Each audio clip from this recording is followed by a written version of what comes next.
Алтай арнасының тікелей эфирінде елге қызмет бағдарламасы, студияда мен Қуаныш Амантайұлы.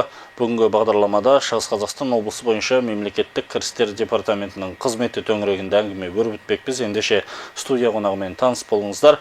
Сайранхан Қабышұлы Қабыш, Шығыс Қазақстан облысы бойынша мемлекеттік кірістер департаменті басшысының орынбасары. Сайранхан Қабышұлы, студиямызға қош келдіңіз. Құрметті көрермен, біз тікелей эфирдеміз, сондықтан хабар барысында студия қонағына қояр сауалдарыңыз болса, төменде көрсетілген нөмірге хабарласуға болады. Сайранхан Қабышұлы, тағы бір мәрте студиямызға қош келдіңіз дейміз. Енді өткен жылда хабарымызда айтып жатырмыз ғой, мемлекеттік кірістер департаментінің қызметі төңірегінде әңгіме өрбітеміз деп, енді мына шығыстағы департамент өткен жылды қалай аяқтады, жалпы жұмыс қорытындысы қандай болды, соған тоқталып өтсеңіз. Рахмет, қайырлы күн, қайырлы кеш. Мемлекеттік кірістер органдарының негізгі міндеті бұл білім беруді, денсаулық сақтауды, әлеуметтік қорғауды және тағы басқа қаржыландыруға тікелей әсер ететін салықтар мен бюджетке басқа төленетін міндетті төлемдердің толық және уақытылы түсуін қамтамасыз ететін орган. Мәселен, 2025 жылы Шығыс Қазақстан облысы бойынша мемлекеттік бюджетке барлығы 515,3 миллиард теңге салық түсті. Жоспар 483,4 миллиард теңге. Оны біз 106,6%-ға артығымен орындадық, яғни 31,9 миллиард жоспардан тыс 31,9 миллиард теңге сомасын асырақ орындадық. 2025 жылғы түсімдер 2024 жылмен салыстырғанда 178,2 миллиард теңгеге өсті. Оның ішінде республикалық бюджеттің жоспары 107,7%-ға немесе асыра. 2025 жылғы түсімдердің өсуі 24 жылмен салыстырғанда 147 миллиард теңгені құрады. Жергілікті бюджет бойынша айтатын болсақ, 4,4%-ға немесе 12,9 миллиард теңгеге орындалды. Нақты түсім 250 теңге болған. 2020 салыстырғанда 31 миллиард теңгені құрады. Бұл 4 жылы болған, орындалған ол 2 теңге. Жақсы, тоқталсақ, қандай негізгі өзгерістер енгізілді, қандай жаңашылдықтар бар, енді кең көлемде. Өздеріңіз білесіздер, 18 шілде 2026 болатын. Салық кодексі мемлекет басшысының әділ, ашық, болжамды салық салуды қамтамасыз етуге, соның ішінде салықтық әкімшілендіруді жаңартуға, салықтық бақылауды толық цифрландыруға бағыттайтын жаңа салық кодексін қабылдануын қамтамасыз ету жөніндегі тапсырмаларын іске асыру мақсатында әзірленген болатын. Мәселен, жаңа салық кодексі салықтық әкімшілендіруді ауқымды түрде оңтайландыруды көздейді. Салық есептелігінің көлемі 30%-ға қысқартылды, жеңілдіктер оңтайландырылды. Салықтық берешекті өндіру, мерзімін кейінге қалдыру және бөліп төлеу рәсімдері жеңілдетілді. Қолданыстағы арнайы салық режимдерін 7 түрі болған, оның 4-ін қысқартып 3 түрі қалды. Яғни өзін-өзі жұмыспен қамтығандар үшін оңайлатылған декларация негізінде және шаруа немесе фермер қожалықтарына арналған режимдер болып 3 режим қалдырылды. Мүгедектігі бар адамдар үшін әлеуметтік салық шегерімі бұрын 882 айлық есептік көрсеткіш болса, қазір 5000 айлық есептік көрсеткішке дейін ұлғайтылды. Бұл халықтың әлеуметтік осал топтары үшін айтарлықтай жеңілдік болып табылады. Елеулі өзгерістер корпоративтік және жеке табыс салықтарынан бастап инвестицияларды ынталандыру және салық жүктемесін қайта бөлу секілді барлық негізгі бағытты қамтиды. Енді корпоративтік салық табыс салығы бойынша айта кететін болсақ, 20% деңгейінде сақталды. Алайда сараланған салықтық мөлшерлеме енгізіледі. Атап айтқанда банктер мен ойын бизнес үшін бұл корпоратив салықтың мөлшерлемесі 25%-ға көтерілді. Әлеуметтік сала ұйымдар үшін 2026 жылдан бастап 5%, 2027 жылдан бастап 10%-ға ұлғайтылды. Ал ауыл шаруашылығы тауарларын өндірушілердің корпоратив табыс салығы 3%-ға дейін жеңілдетілді. Бұрын 10% болатын, кейін 3%. Қосылған құн салығын айта кететін болсақ, жаңа базалық мөлшерлемесі 16%-ді құрайды. Дәрі-дәрмек пен медициналық қызметтерге төмендетілген қосымша құн салығының мөлшерлемесі белгіленді. 2026 жылдан бастап 5%, 2027 жылдың 1 қаңтарынан бастап ол 10% болады.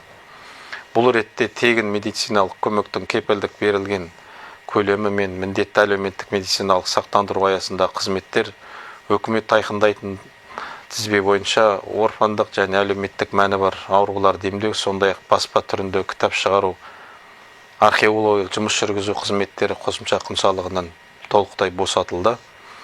Мерзімді баспа басылымдарды өткізу бойынша 10% деңгейінде төмендетілген қосымша құн салығы мөлшері қалды. Қосымша құн салығы бойынша міндетті есепке қою үшін айналымның төменгі шегі, яғни 10 мың айлық есептік көрсеткішке дейін 40 миллион теңгеге дейін төмендетілді. Жеке табыс салығын айтатын болсақ, прогрессивті мөлшерлемесі енгізілді. Жылдық жалпы табысы 8500 айлық есептік көрсеткіштен асатын, яғни 36 миллион теңгеден асса, бір жылдық табысы онда 15% көтерілді. Сол сияқты дивидендтер мен табыс көлемі жылына 230 мың айлық есептік көрсеткіш, яғни 995 миллион теңгеден асатын болса, онда 15% жаңағы жеке табыс салығы мөлшері енгізілді. Бірыңғай зейнетақы жинақтаушы қорынан төленетін зейнетақы төлемдері жеке табыс салығынан толықтай босатылды. Мүгедектігі бар адамдарға жаңағы айтқандай салықтық шегерімдер көлемі ұлғайды, 882-ден 505 мың айлық есептік көрсеткішке дейін. Жеке адамдар үшін пайдалану мерзімі 10 жылдан жоғары автомобильдер үшін көлік құрал салығы төмендетілді, яғни 10 жылға дейін 10 жылдан кейін көліктерге 30%, 20 жылдан асқан көліктерге 50% төмендетілген салық мөлшері төмендетілді. Енді жеке тұлғалар үшін қымбат өнімдерге атап айтқанда оны 75 миллион теңгеден асатын автокөліктерге, құны 100 миллион теңгеден асатын кемерлерге, әр литрдің құны 500 мың теңгеден асатын алкогольге, әр данасының құны 10 мың теңгеден асатын темекі өнімдеріне 10% акциз түрінде салық салынатын болды. Сонымен қатар жалпы құны 450 миллион теңгеден асатын жылжымайтын мүлік нысандарына мүлік салығы біраз жоғарылайды. Салықтық әкімшілендірудің тәсілдерін айтарлықтай өзгереді. Камералдық бақылау, ескерту сипатында болады. Салықтық берешекті өндіріп алу, төлемді кейінге қалдыру және бөліп төлеу мүмкіндіктері беру процедуралар жеңілдетілді. Салық берешегі аз болса, бизнестің есеп-шоттары бұғатталмайды. Яғни бұрын 6 айлық есептік көрсеткішке дейінгілер болатын. Оған дейін қарыз болса, шоттар бұғатталмайды. Шоттар, ал қазір 20 айлық есептік көрсеткішке дейін оны ұлғайтылды. Яғни адамдардың, салық төлеушілердің қарыз мөлшері 20 айлық есептік көрсеткішке жетпесе, онда олардың шоттары бұғатталмайды, ешқандай шара қолданылмайды. Оны ескерту кезінде хабарлама сонымен ғана шара қолданылады. Сол негізгі осылар салық кодексіндегі өзгерістер. Жақсы, енді мына арнаулы салық режимдеріне тоқталсақ, енді жаңа салық кодексі жыл басынан бері қабылданды, өз күшіне енді ғой. Соның ішінде мына салық төлеушілер қолданатын арнаулы режимдерде қандай негізгі өзгерістер бар? Соған бұрын бізде арнаулы салық режимдерінің 7 түрі болған. Биылғы жылдың 1 қаңтардан бастап салық кодексінің күшіне енгеніне байланысты 3 жаңа айтылып өткен жоғарыда айтылғандай 4 түрі қысқартылып, 3 түрі қалды. Ол өзін-өзі жұмыспен қамтығандар үшін, 2 түрі үй жалдайтын адамдар үшін, 3 түрі кәсіпкерлер үшін, 4 түрі кәсіпкерлер үшін, 5 түрі кәсіпкерлер үшін, 6 түрі кәсіпкерлер үшін, 7 түрі кәсіпкерлер үшін, 8 түрі оңайлатылған декларация негізінде және шаруа немесе фермер қожалықтары үшін. Енді оларға жеке-жеке тоқталып кететін болсақ, жаңағы өзін өзі жұмыспен қамтығандар үшін жаңа жалдамалы жұмыскерлердің еңбегін пайдаланбайтын, жеке кәсіпкер болып табылмайтын, сондай-ақ Қазақстан Республикасының үкіметінің қаулысымен бекітілген қызметтің белгілі тек бір немесе бірнеше түрін жүзеге асыратын жеке тұлғалар қолдануға құқылы. Оған қызметтің 40 түрі, оның ішінде жаңағы такси қызметі, дайын тағамды жеткізу, курьерлік қызмет, шаштараз қызметтері, және тағы басқа қызметтер кіреді. 2025 жылы патент негізінде және арнайы мобильді қосымшаны пайдаланған жеке кәсіпкерлерге өзін өзі жұмыспен қамтығандар үшін осы көшу үшін 2026 жылғы 1 қаңтар мен 28 ақпан аралығында жеке кәсіпкер ретінде есептен шығу қажет. Өйткені осы жаңа айтылған салық режимінде істейтіндер өзін өзі жұмыспен қамтығандар үшін ол жеке кәсіпкер болып тіркеліп, оның қажеті жоқ. Сондықтан осы 1 қаңтардан бастап 28 ақпан аралығында жеке кәсіпкер ретінде олар шығу қажет. Егер көрсетілген тұлғалар жеке кәсіпкер ретінде есептен өздігінен шығарылмаса немесе оңайтылған декларация негізінде салықтық режимге көшу туралы хабарлама бермеген жағдайда, оны салық органдары бұндай жеке кәсіпкерлерді 1 наурыздан бастап жеке кәсіпкер ретінде есептен шығарып тастайды.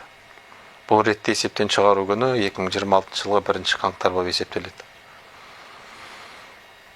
Енді өзін-өзі жұмыспен қамтығандар үшін салықтық режим қолдану арнайы мобильді қосымшада чек басылған айдан басталады.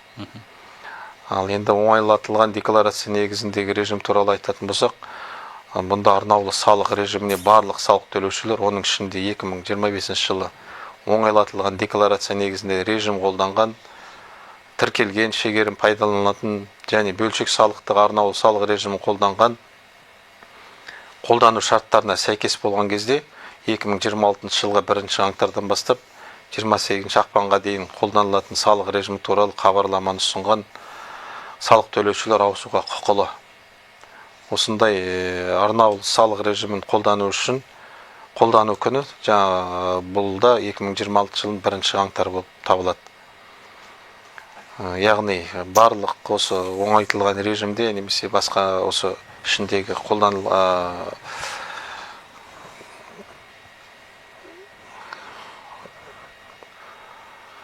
тіркелген шегерім пайдаланатын бөлшек салықтық арнаулы салық режимде істеген барлық салық төлеушілер осы 28 ақпанға дейін өзін хабарлама беріп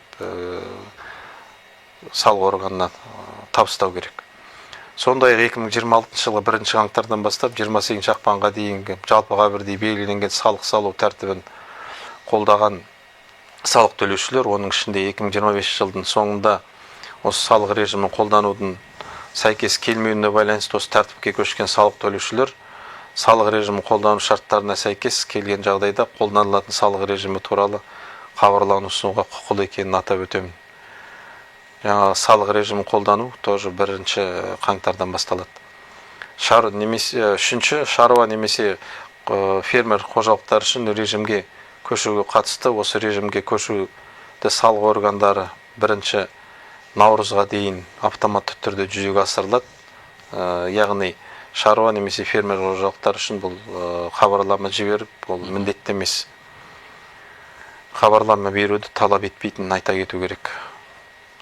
Ең маңыздысы. Егер 2025 жылы оңайлатылған декларация негізінде режим қолданған, тіркелген шегерім пайдаланатын және бөлшек салықтың арнаулы салық режимін қолданған салық төлеушілер салық салу режимі туралы хабарлама ұсынбаса, онда мұндай төлеушілерді салық органы 2026 жылы 1 наурыздан бастап жалпыға бірдей белгіленген тәртіпке ауыстыратын болады. Және мұндай тәртіпті қолдану басталатын күн 2026 жылғы 1 қаңтар болып саналады. Осыған байланысты ағымдағы жалпы арнайы салық режимдерін қолданатын салық төлеушілер одан әрі қызмет үшін қолайлы режимді таңдауды алдын ала шешу керек. Жақсы рахмет. Енді Сайранхан Қабышұлы, мына мемлекеттік кірістер органдары, кәсіпкерлер бар, бизнес өкілдері дейміз ғой. Одан кейін азаматтардың осы жаңа салық кодексіне ешқандай кедергісіз, қиындықсыз көшуін қамтамасыз ету мақсатында қандай шаралар жүзеге асырылып жатыр, соған тоқталып өтсеңіз. Жаңағы бір айтқан сөзіме бір қорытындылай кететін болсақ, жаңағы қазіргі ең бірінші халықтың, көпшіліктің ойындағы, мазасындағы ең бірінші мына мобильді аударымдағы қатарынан ол жаңағы қатарынан 3 айда 100-ден артық жеке тұлғалардан ақша түсетін болса, яғни соның сомасы 12 минимальный зарплата дейді ғой. 12 айлық есептік көрсеткіш. 1 миллион 20 теңгеден асатын болса, ол рискіге түседі дейді. Жаңағы көлік салықтары 10 жылдан асатын болса 30%, 20 жылдан асатын болса 50%-ға азайтылады. Жаңағы барлық салық есептіліктерін тапсырудың 30%-ға дейін қысқартылды. Сонан кейінгі айта кететін болсақ, мына акциздік лицензия алған кезде мына арақ өнімдерін сататын салық төлеушілер, жеке кәсіпкерлер бұрын лицензия бірінші алғанда сбор төлейтін, сонан кейін сол жылдық төлемді 90-ға бөліп төлейтін. Қазір ол 90-ға бөліп төлейтін салымды алып тасталынды. Бір-ақ рет төленеді, сонымен қалады. Сонымен тағы айта кететін болсақ, жаңағы берешектерді 1,5 мың айлық есептік көрсеткіштер, яғни 6 миллионға дейін ешқандай залог қоймай бөліп төлей алады. Жаңағы 6 айлық есептік көрсеткіштен 20 айлық есептік көрсеткішке дейін қарыз шаралар, өндіріп алу шаралар қолданбайды. Жеке табыс салығына айтатын болса, жаңа шаруа қожалықтары, фермер қожалықтарына 0,5% ғана салық мөлшерлемесі. Яғни бұрынғы бірыңғай жер салығынан орнына қазір жеке табыс салығын 0,5% төлейтін болады. Енді Сайранхан Қабышұлы, жаңа мобильді аударым дедіңіз ғой. Сол 3 айдың ішінде аударымдар саны 100-ден асып кетсе, жаңағы 12 айлық есептік көрсеткіштен ашса, елде мысалы 1 айдың ішінде 100-ден астам аударым болды. Әр айда 100 салымнан асып кетсе, соның бары қатарынан 3 ай. 300, 3 айда 300 салымнан қатарынан. Сол сомасы 1 миллион 20 теңгеден асып кетсе, сол кезде тексерілді. Сол кезде ол тексерілгенде ол рискіге түседі дейді. Оны енді қаншалықты ол анализ жасалып, соған бірақ тексеріледі. Жаңа салық кодексіне бір қалыпты көшу және жеке кәсіпкерлер мен шағын бизнес субъектілеріне арналған тегін консультациялық қолдау көрсету мақсатында 2026 жылы 5 қаңтардан бастап Қазақстан Республикасының Қаржы министрлігі қосқан халық бухгалтер акциясы басталды. Акция өткізу мерзімі 2026 жылдың 5 қаңтарынан 30 маусымға дейін жалғасады. Акцияда келесі мәселелер бойынша түсінікті әрі практикалық кеңестер беріледі. Ол бухгалтерлік есеп, салықтық есептілік, ақпараттық жүйелерді жұмыс істеу. Бұл жұмыс негізі форматы қалалар мен облыс орталықтарындағы мемлекеттік кірістер басқармалары базасында офлайн қабылдау дейді. Яғни адамдар өздері кеп, сол жерден қаншалықты сұрақтары бар, соған мамандардан тікелей жауап ала алады. Шығыс Қазақстан облысы бойынша офлайн қабылдау Өскемен қаласы бойынша мемлекеттік кірістер басқармасының ғимаратында, яғни Назарбаев даңғылы 86 3-ші қабат мекенжайында өтеді. Облыстың басқа қалалар, аудандары бойынша салық төлеушілерде сұрақтар туындаған жағдайда 8-771 123 80-84 телефон нөмір арқылы бейне қоңырау жасау арқылы сұрақтарына қойып қанағаттануға болады. Кеңес беру кестесі 2026 жылдың 5 қаңтарынан бастап қаңтар ақпан 2 ай аптасына 3 рет дүйсенбі, сәрсенбі, жұма күндері сағат 10-нан 13:00-ге дейін қабылдайды. Наурыздан бастап аптасына 2 рет кеңес берушілер олар кәсіби бухгалтерлар мен аудиторлар, бухгалтерлік қауымдастықтардың өкілдері, заңнама нормаларын түсіндіру үшін мемлекеттік кірістер органдарының тәжірибелі қызметкерлері атсалысады. Енді халық бухгалтер акциясы салық төлеушілермен жұмыс істеуде бақылау моделін сервистік сүйемелдеуге көшу жолындағы алғашқы қадам. Алдағы уақытта құқық бұзушылықтардың алдын алуға және консультациялық қолдаудың сапасын арттыруға бағытталған қосымша шаралар іске асырылатын болады. Жақсы, рахмет. Енді мына мемлекет басшысы Қазақстан халқын жаңа жылмен құттықтағанда, одан кейін Түркістан газетіне берген мақаласында да біз одан кейінгі халыққа арнаған жолдауында да біз цифрлы мемлекетке айналуымыз керек. Оның ішінде жасанды интеллекті бар, бюрократиядан арылу мәселелерінде көтерді. Енді сіздер мемлекеттік орган болғаннан кейін халыққа мемлекеттік қызметтің бірнеше түрін көрсететіндеріңіз енді белгілі. Қазіргі таңда департамент осы цифрлық технологияны қолдану, бюрократиядан арылу, жаңа халықтардың сұрағымен келген азаматтардың ұзын сонар кезекте тұрмай, уақытын жоғалтпай, қызметті бірден онлайн платформаларда алу мүмкіндігіне тоқталып өтсеңіз, қазіргі таңда сіздер мемлекеттік қызметтерді цифрландыру шеңберінде қандай жұмыстарды жүзеге асырып жатсыздар, одан кейін қызметтерді қолайлы алу бойынша қандай шараларды жүзеге асырудасыздар, соған тоқталып өтсеңіз. Мемлекеттік қызмет көрсету бұл мемлекеттік органдардың қызметінің басым бағыттарының бірі болып табылады.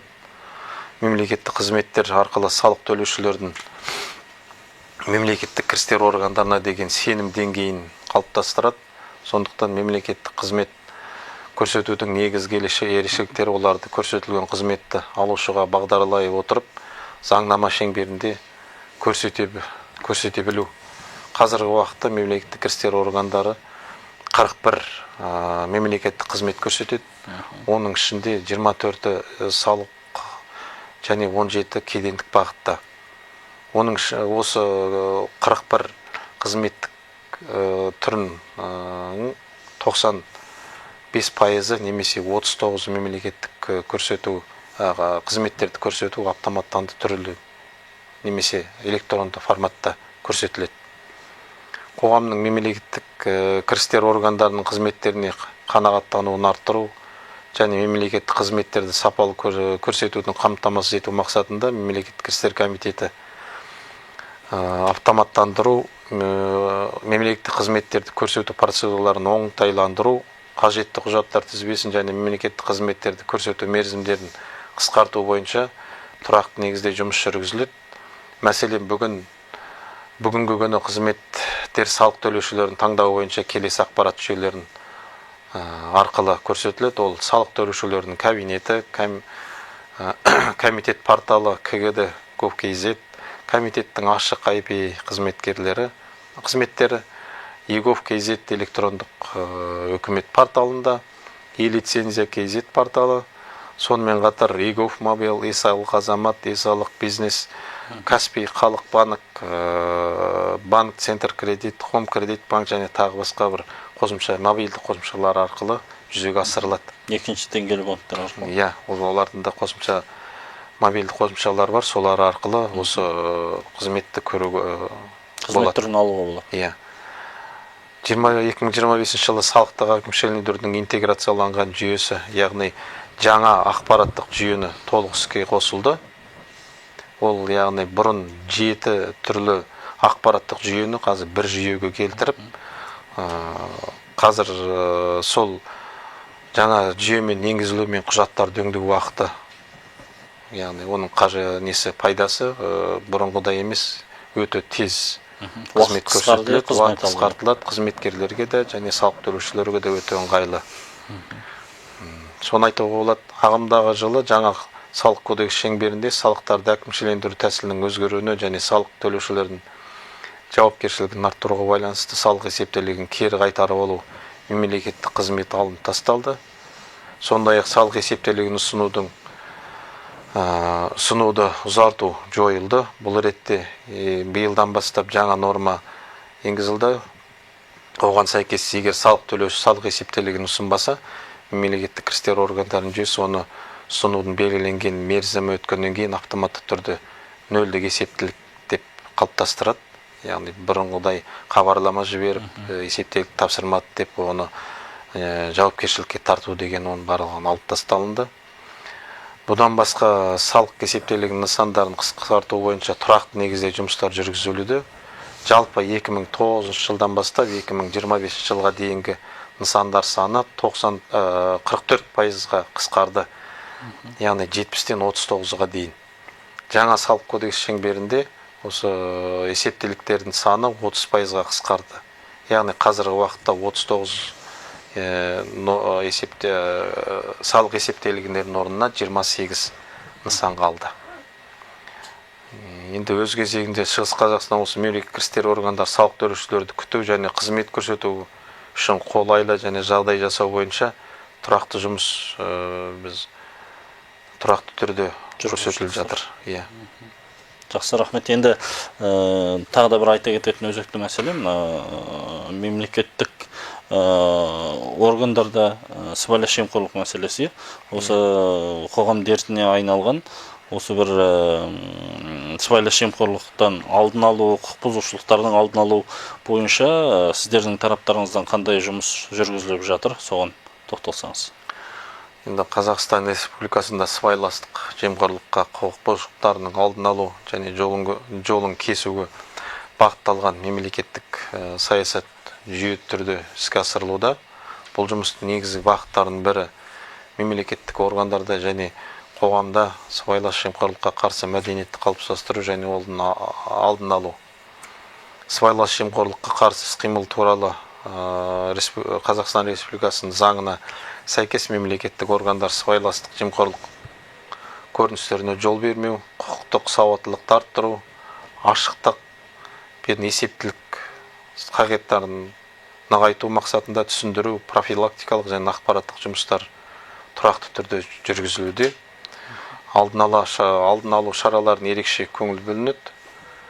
Олар сыбайлас жемқорлық құқық бұзушылықтарын жасауына ықпал ететін жағдайларды анықтап жоюға, сондай-ақ мемлекеттік қызметкерлер мен азаматтардың сыбайластық жемқорлыққа төзбеушілік көзқарасын қалыптастыруға бағытталған. Енді осы бағытта барлық жұмыстар біздікідер жүргізіліп жатыр. 2025 жылдың 12 айында департамент тарапынан сыбайлас жемқорлықтың алдын алу бағытында 177 шара өткізілді. Оның ішінде 62 шара семинарлар мен кеңестер түрінде жүргізілді. Сонымен қатар бұқаралық ақпарат құралдарына, ресми интернет ресурстарында сыбайлас жемқорлыққа қарсы тақырыпта 115 мақала жарияланды. Бұл жарияланымдар сыбайлас жемқорлыққа қарсы стандарт сақтау, мүдделер қақтығысының алдын ала, сондай-ақ азаматтардың мемлекеттік органдармен өзара іс-қимылда негізінде құқықтары мен міндеттерін түсіндіруге арналған. Бұл жұмыс ары қарай жалғасын табуда. Енді сіздер жайға азаматтар мемлекеттік қызмет алу барысында да осы сыбайлас жемқорлықтың алдын алу жөнінде бір ақпарат бересіздер ме? Жаңа халықпен кездесулер өткізіледі дедіңіздер ғой сол кездерде. Ол біздің мемлекеттік істер департаментінің өзінің арнаулы инстаграмысы бар. Әлеуметтік желілердің барлығында бізде ашық, қандай сұрақтары бар, қандай осындай белгілер болса, осындай бізге барлығы хабарласатындай. Біз 24/7 ашықпыз, байланыстамыз. Сізде өзіңізде қабылдау жүргізесіздер ме азаматтарға бір бекітілген кестеңіз? Біз сағат 8:30-дан 18:00-ге дейін біз күнделікті жұмыс күндері қабылдай береміз.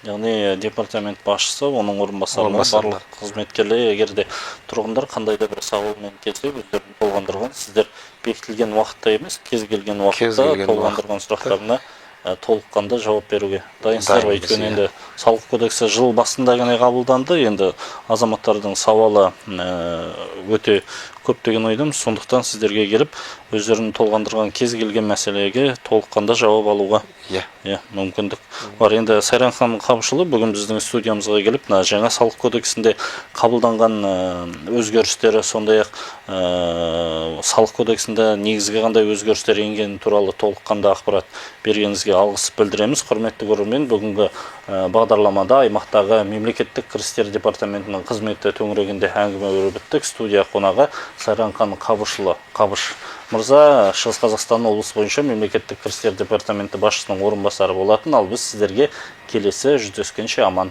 сау болыңыздар дейміз.